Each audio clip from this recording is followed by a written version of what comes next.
اذكر اسم دولة يبدأ بحرف السين.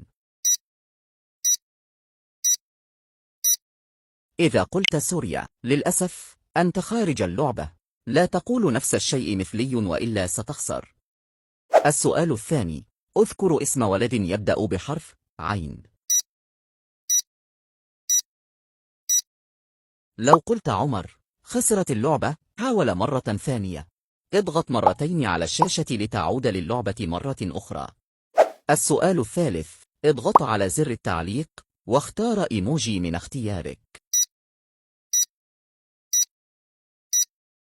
لو اخترت هذا الإيموجي، مع السلامة، خرجت من التحدي.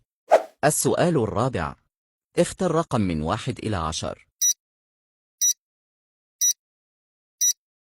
إذا قلت 3، خسرت.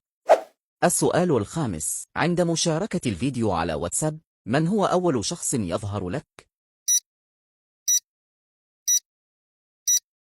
إذا كان صديقتك المقربة، للأسف أنت خارج اللعبة.